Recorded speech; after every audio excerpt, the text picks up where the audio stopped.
নমস্কার, আমি সংবাদ প্রভাকর টাইমস থেকে অনিরুদ্ধ বলছি। আজকে আমি এই মুহূর্তে এখন রয়েছি এআরইএস এর অফিসে। আমার সামনে রয়েছেন মিস্টার অনিল পাঞ্জাবি, টাফির travel agent association federation of ইন্ডিয়ার ন্যাশনাল কমিটির মেম্বার। এর আগেও তার ইন্টারভিউ অনেকবার তাকে দেখানো হয়েছে। ট্রাভেলের উপরে, বিশেষ করে ভ্রমণ এবং পর্যটন সংক্রান্ত বিভিন্ন ক্ষেত্র নিয়ে তিনি গুরুত্বপূর্ণ কিছু তথ্য এবং কথা আমাদের চ্যানেলে বলেছেন, আমাদের সংবাদ প্রভাকর টাইমসকে জানিয়েছেন। আজকে 30শে ডিসেম্বর 2024 শেষ হতে চলেছে।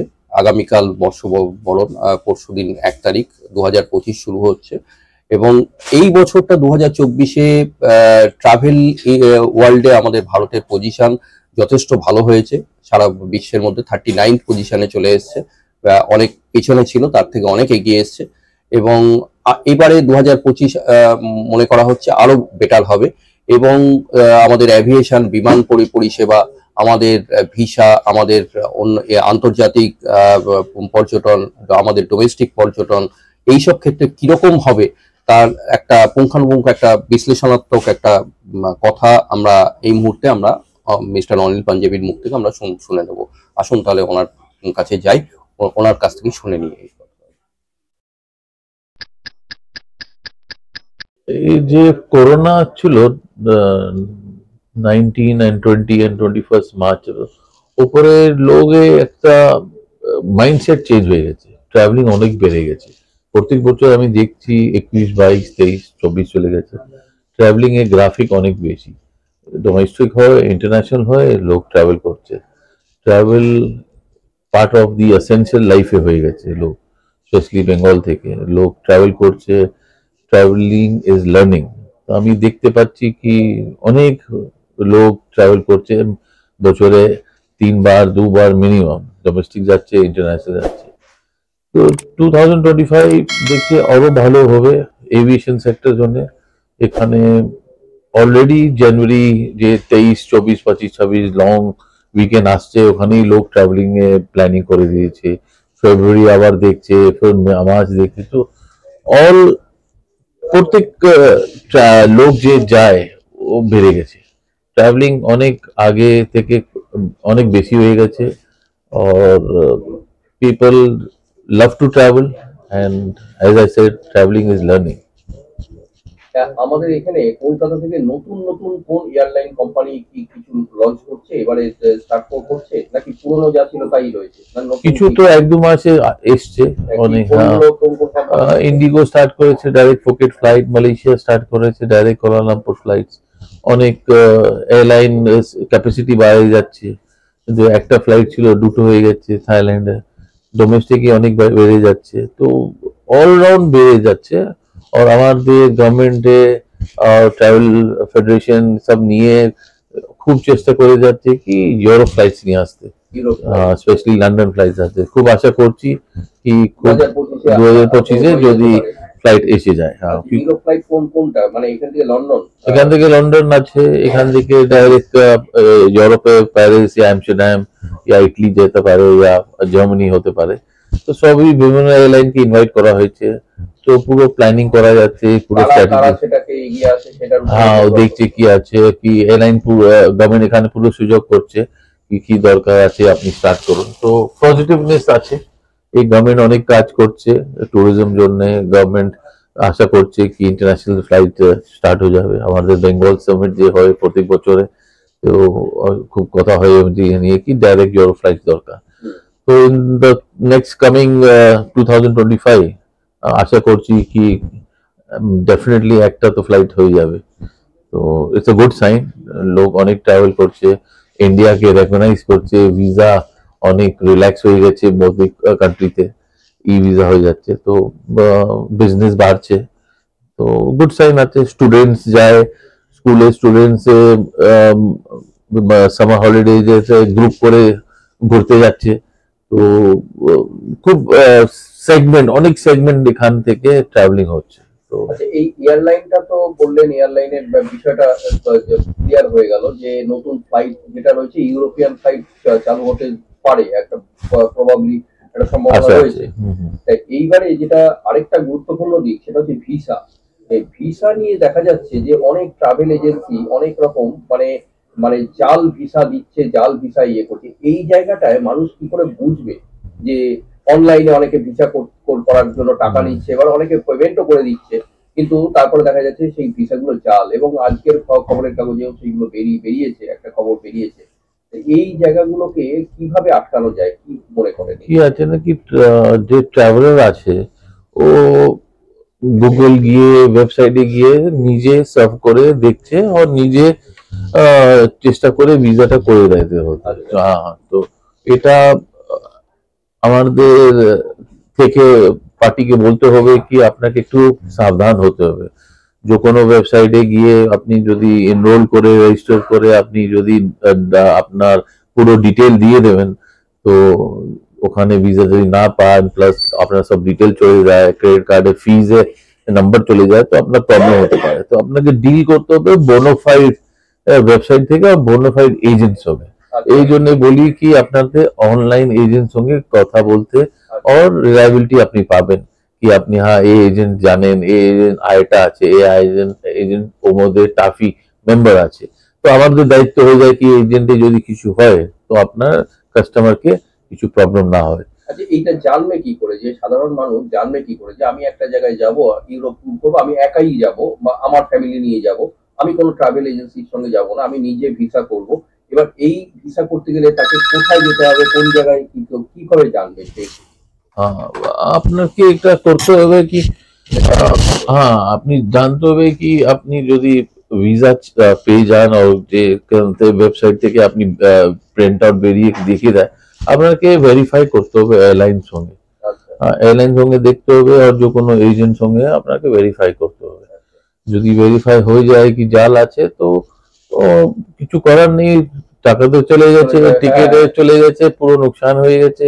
আপনার আগে থেকে হোটেল বুকিং করা আছে, কনসিয়াস করতে হবে, আপনার ডাইরেক্ট এজেন্ট থেকে বুক করতে হবে। ট্রাভেল এজেন্ট যে অনলাইন নেই অফলাইন আছে, হ্যাঁ অফলাইন আছে, যে হিউম্যান টাচ আছে, যে আমার সঙ্গে আপনি কথা বলছেন, আপনি জানেন আমি কোথায় বসে আমি কি কাজ করি, কত বছর থেকে করি, টাফি মেম্বার থেকে করি। টাফি মেম্বারে যদি আপনি যান ওখানে করেন, যদি কালকে কিছু হয় তো উই স্ট্যান্ড রেসপন্সিবল।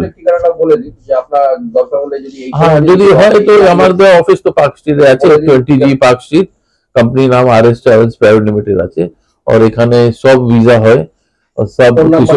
হ্যাঁ ফোন নাম্বার এখানে আছে 9831005817। এই নম্বরে যোগাযোগ করে যে কোনো আপনি ইনফরমেশন চাই will be happy to give you. আর আপনাকে একটু সাবধান থাকতে হবে, আপনার ওটিপি এসব কিছু লাগে না, কিছু দিতে হবে না, কিছু ক্লিক করবেন না, এ করবেন না। আমাদের তো অনেক ট্রেনিং সেশন হয়, এটা করবেন না। আপনি দেখবেন কি 5000 জিনিস 2000 পাওয়া যাচ্ছে, এ জালে আসবে না। হ্যাঁ you have to be careful. আপনার হার্ড আর্ন মানি আছে, আমি চাই না আপনার চলে যায়, খুব সাবধান হতে হবে। এবং ইতিমধ্যে এখন হোম মিনিস্ট্রি থেকে অলরেডি ফোন করলে ফোনে এখন বলছে রেকর্ডিং কলে বলছে, হ্যাঁ আপনারা সতর্ক থাকুন। খুব কমন হয়ে গেছে, আমাদের অ্যাডমিনিস্ট্রেশন পুলিশ ডে নাইট কাজ করে যাচ্ছে to prevent all this precaution জন্য। লেকিন আপনাকে কেয়ারফুল হতে হবে, আপনারা একবারই একটু ভালো এইভাবে কাজ করতে হবে। আচ্ছা, আরেকটা জিনিস যেটা ভিসার ব্যাপারে, এই মুহূর্তে আমাদের পার্শ্ববর্তী দেশগুলোর মধ্যে কোন কোন জায়গায় ভিসা এখন ভিসা ফ্রি রয়েছে? থাইল্যান্ড রয়েছে, মালয়েশিয়া অনেক আছে কান্ট্রি, যে থাইল্যান্ড, মালয়েশিয়া, ইন্দোনেশিয়া, ভিয়েতনাম, मतलब ई वीजा আছে, मतलब ফর্মালিটি আছে, 1-2 দিনে হয়ে যায়। হ্যাঁ তো मतलब এই সব ভিসা প্রবলেম নেই। আপনি যদি বনিফাইড আছেন, আপনার গুড সিটিজেন আছে, ট্যাক্স পে করছেন, আপনার কাছে ভালো ব্যাংক ব্যালেন্স আছে, তো they are happy to come to their country. আসুন ঘুরে যান, ভিসা পেয়ে যাবেন, কোনো অসুবিধা হবে না। তো ইন্ডিয়ার জন্য ইন্ডিয়া পাসপোর্ট একটু ভ্যালু হয়ে গেছে, ভ্যালুয়েবল হয়ে গেছে, অনেক জায়গায় ভিসা ফ্রি করে দিচ্ছে, রেসিপ্রোকাল হয়ে যাচ্ছে, আগে ছিল না। আগে ইন্ডিয়া পাসপোর্টে একটু প্রবলেম ছিল, আমি একটা ওয়েটেজ হয়ে গেছে, এখন একটু একটা ওয়েটেজ হয়ে গেছে। আচ্ছা, আরেকটা জিনিস যেটা, সেটা হচ্ছে কারেন্সি। কারেন্সির ক্ষেত্রে এখন অনেকে ঘুরতে যায়, তার একটা বাজেট থাকে, অনেকে ভাবে যে আমি কোন দেশে যাব, কোন যেমন থাইল্যান্ডটা একটু কস্টলি জায়গা, ভুটানটাও রয়েছে, কিন্তু ভুটানের কারেন্সি তো আমাদের থেকে অনেক কম, মানে কারেন্সি হিসাবে করবে তো ভুটান অনেক এক্সপেন্সিভ। অনেক expensive। থাইল্যান্ড খুব সস্তা, থাইল্যান্ড সস্তা। কারেন্সি স্ট্রং আছে লেকিন তবে সস্তা আছে, সস্তা আছে। অনেক ফরেন কান্ট্রি থেকে সস্তা। ভুটানটা এক্সপেন্সিভ কেন বলছেন? ওখানে হোটেল রেট সব অনেক বেশি, অনেক বেশি। মিনিমাম।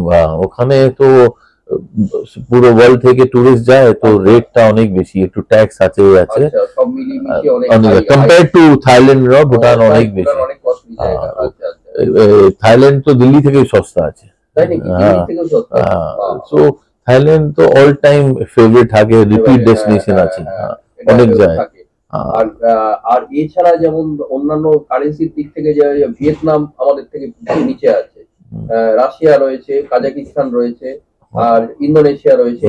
এইসব আমাদের এই মাসে জানুয়ারি 17 জানুয়ারিতে টাফি কনভেনশন একটা ভিয়েতনামে হচ্ছে, আবার 450 থেকে 500 ডেলিগেটস টাফি ট্রাভেল এজেন্ট যাচ্ছে ওখানে, বিজনেস সেশন হবে। কোথায় হচ্ছে? হ্যানয়। হানয় হচ্ছে, লাইংগং আছে, নিনবিন মেন আছে ওখানে যে হচ্ছে। তো কনভেনশন 3 দিনে আছে, প্রি और পোস্ট ট্যুর হয়, উপরে আপনি ঘুরতে যেতে পারবেন 3 দিন আগে আর 3 দিন পিছিয়ে, টোটাল 9 ডেজ হয়, লেকিন মেইন বিজনেস সেশন 3 দিনে। তো 3 দিন যে আছে তো অনেক মানে পুরো পৃথিবী থেকে স্পিকার আসে, এভিয়েশন সেক্টরে এক্সপার্ট আছে, বলে কি আপনার 1 বছর 2 বছর পরে এভিয়েশন কোথায় দাঁড়াবে, কি নতুন আসছে, তো খুব ইম্পর্টেন্ট প্ল্যাটফর্ম। তো অনেক এজেন্ট যাচ্ছে ইন্ডিয়া থেকে। আচ্ছা, আরেকটা জিনিস সেটা হচ্ছে যে ইদানিং যেটা দেখা যাচ্ছে যে ইন্টারন্যাশনাল অ্যারাইভাল, মানে টুরিস্ট অ্যারাইভাল, আইটিএফ, যে আন্তর্জাতিক যে বিদেশি ফরেনার, মানে ফরেন টুরিস্ট অ্যারাইভাল, এফটিএ যাদের, এটা অনেক পরিমাণে বেড়েছে আগের তুলনায়। এর কারণটা কি? ইন্ডিয়ার সম্পর্কে কি মানুষের আগ্রহ বাড়ছে? অনেক বাড়ছে। ওখান থেকে যে আমি বলেছি ই ভিসা যে এখান থেকে পাওয়া যাচ্ছে, তো foreigner B e visa India থেকে পাচ্ছে, রেসিপ্রোকাল হচ্ছে। প্লাস ইন্ডিয়াকে অনেক লোক এসে দেখছে কি ইকোনমি বাড়ছে, যদি এখানে কিছু বিজনেস ইনভেস্ট করা যায়। তো আমি বিজনেস প্রসপেক্ট নিয়ে বি অনেক বাইরে থেকে লোক আসছে, ফরেনার। এই নতুন ট্রেন্ড আছে, তো অনেক বাড়ছে এখন এই জায়গাটায়, ওই জন্য পুরো এফটিএ বাড়ছে, ফরেন টুরিস্ট অ্যারাইভালটা অনেক বেড়ে গেছে, অনেক বেড়ে গেছে এখন এই জায়গাটা। মোটের, এবং একটু আগে আমি যেটা বললাম যে 39 র্যাঙ্কিং এ চলে এসেছে ইন্ডিয়া এখন ওয়ার্ল্ডে, যেটা ছিল অনেক পেছনের দিকে, এখান থেকে আস্তে আস্তে 39 র্যাঙ্ক, মানে বিরাট ব্যাপার একটা। এইটা কি 2025-এ কি আরো বেটার, আরো র্যাঙ্ক ভালো হয়ে যাবে, 35 32 তার মধ্যে পৌঁছে যাবে। এবং ইতিমধ্যে তো government of India tourism department তো বেশ কিছু প্রজেক্টও শুরু করেছে, অনেক প্রজেক্ট করেছে, এবং ট্যুরিজমটাকে বিভিন্ন ভাগে ভাগ করে দিয়েছে, ডোমেস্টিক, তারপরে adventure tourism, rural tourism, sustainable tourism, বিভিন্ন রকম হোম ট্যুরিজম, বিভিন্ন রকম। এই যে বিভিন্ন ভাগে ভাগ করা, এবং যার ফলে মানে একদিকে হিল স্টেশন, একদিকে সি সাইড সামুদ্রিক এলাকা, একদিকে জঙ্গল এলাকা, এই যে এত ভ্যারাইটিস, এটা কি ইন্ডিয়া ট্যুরিজমের ক্ষেত্রে একটা বিরাট খুব আছে। আবার তো বলি তো আমাদের বুফে অফ সেগমেন্টস আছে, তো এখানে সব পাওয়া যায়, আপনি হিলস চান, সি সব এখানে পাওয়া যায়। প্লাস কি আছে, India is the cheapest place for tourism, খুব সস্তা আছে, অ্যাফোর্ডেবল আছে, গেস্ট হাউস থেকে 7 স্টার আছে, তো খুব সব পাওয়া যায়, সব টাইপের আছে, খাবার সব ঠিক আছে, সব কুইজিন আছে, সব পাওয়া যাবে এখানে। এখানে মতলব শপিং ইজ প্যারাডাইজ, সব কিছু আছে, মানে ডিফারেন্ট আছে। তো 2025 ট্যুরিজম জন্য খুব ভালো লাগছে। আচ্ছা, আর সবশেষে আরেকটা প্রশ্ন যেটা দিয়ে শেষ করবো, সেটা হচ্ছে যে এই কলকাতাতে যেখানে আপনি বসে আছেন, এই তল্লাটে আপনার এই পার্ক স্ট্রিট এলাকার এখানে বহু, মানে হোটেল, রেস্টুরেন্ট এবং মানি এক্সচেঞ্জ কাউন্টার এখানে রয়েছে, যারা নির্ভরশীল ছিল বাংলাদেশের উপরে, বাংলাদেশের টুরিস্ট, বাংলাদেশের ইয়েদের উপরে। কিন্তু রিসেন্ট যে পজিশনটা দাঁড়িয়েছে, এর জন্য এরা একটা বিরাট ধাক্কা খেয়েছে। এখন এদের লসটাও বিরাট পরিমাণে, 70% লস রান করছে এরা। এই জায়গাটাকে কিভাবে 2025-এ কি আশা কিরকম আশা? দেখো, এটা তো পুরোপুরি পলিটিক্যাল ম্যাটার আছে, এই গভর্নমেন্টকে সলভ করতে হবে। যদি না সলভ করে তো এখানে জবলেস হয়ে যাবে।